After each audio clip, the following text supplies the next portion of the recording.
Hi everyone, this is Ann Klimmer and Stamper from StamperDog.com. Have you ever looked into a magazine or perhaps a Stampin' Up! Catalog and found something that you wanted to make? Well, this little ditty on page 64 of the newest Stampin' Up! Catalog really caught my eye, and I'd like to show you how I came about with shadow layering.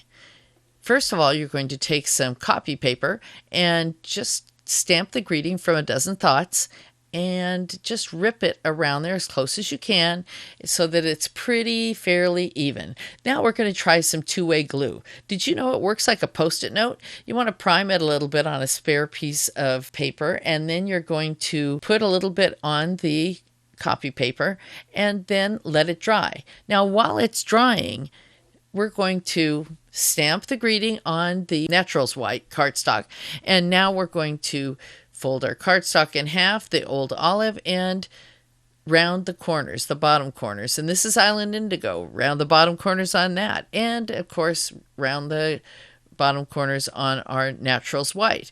And, boy, by this time, I think that the glue should be dry. And by drying it this way, now it makes it tacky like a Post-it note. And I'm going to put it over the greeting, and now it's time to get out the Serene Silhouettes. And now remember, hold that clear stamp on there and say Stamper Dog is wonderful 3 times, and it'll stay really well. So the first time we stamp this, we're stamping it in Island Indigo. Now of course you're going to clean it off and stamp it again in Old Olive. Now we're going over that copy paper, and it's not moving because the glue is strong enough to hold it. You know, if you like this video or any of our videos, make sure you subscribe, share it with your friends, or leave us a comment. The dog loves to read them. Now, before I go too far, I think it's still got a lot of negative space on it, and so I'm going to get the Gorgeous Grunge set and stamp the Pool Party over it so it looks kind of like little raindrops on the front. Now remember, this is my card now, so I think I'm going to take a sponge and then sponge some color all the way around that torn piece of copy paper, because I think that's going to give it a little bit more depth.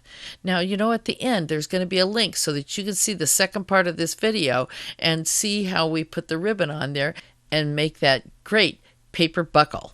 But first, let's finish this part of the card.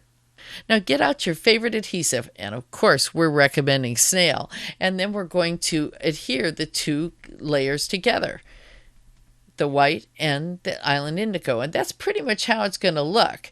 But let's kind of get a feel for that ribbon, and making that little paper buckle is way cool, so you won't want to miss it. Click on the picture and that'll take you to the next part of this video. This is Ann Klimmer and Stamper Dog.